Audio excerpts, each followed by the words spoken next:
In a peaceful forest, a man named Kavi wandered, consumed by frustration and sorrow. Life's burdens weighed heavily on his shoulders. He had lost his wealth, relationships had soured, and every path seemed blocked by misfortune. His face wore deep lines of despair as he sought solace in nature, hoping for some relief. He heard of a great sage, Gautama Buddha, meditating on the Bodhi tree nearby. With a glimmer of hope, Kavi decided to seek Buddha's guidance. Kavi approached the Buddha, who sat beneath the majestic Bodhi tree in deep meditation. Buddha's presence was calming, surrounded by a soft, glowing aura. He radiated peace, unaffected by the turmoil of the world around him. Kavi stood silently for a while, feeling the tension in his body slowly ease. Unable to bear the weight of his emotions, Kavi finally spoke. "Great Buddha, my heart is heavy with sorrow. Life is full of suffering, and no matter how hard I try, I cannot escape it. What is the solution? How can I find peace in this world?" Buddha opened his eyes slowly and smiled at Kavi, gesturing for him to sit. Buddha spoke in a calm, resonant voice. "Suffering is a part of life, Kavi, but the cause of suffering lies in our attachment, our craving for things to be permanent in a world where nothing stays the same. We chase after desires, expecting them to bring happiness, only to be met with dissatisfaction." Kavi listened intently, the weight of Buddha's words sinking in.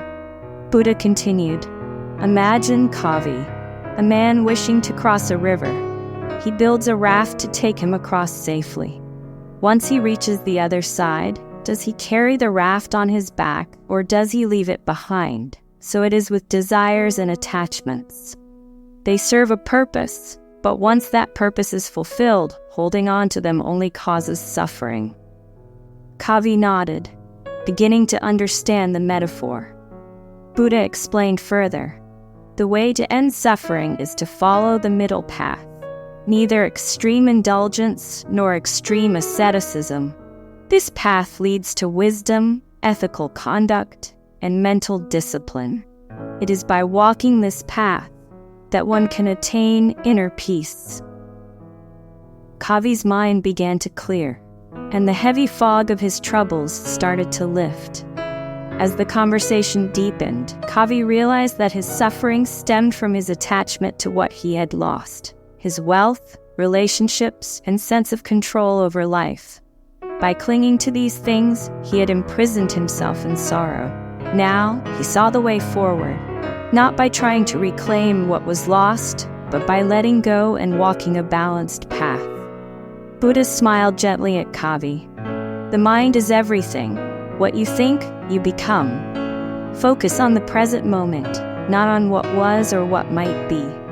Live mindfully, and peace will follow you like a shadow that never leaves." Kavi bowed deeply before Buddha, thanking him for the wisdom he had imparted. His heart felt lighter than it had in years. With Buddha's words echoing in his heart, Kavi left the forest.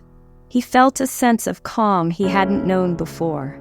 As he walked back into his village, he carried with him a new understanding of life and the tools to face challenges with grace. The path ahead was still uncertain, but now, it was no longer daunting. Buddha's teachings helped Kavi realize that the source of his suffering was within his own mind. By letting go of attachments and following the middle path, Kavi found peace. Like Kavi, we too can find answers within ourselves by walking the path of wisdom and mindfulness.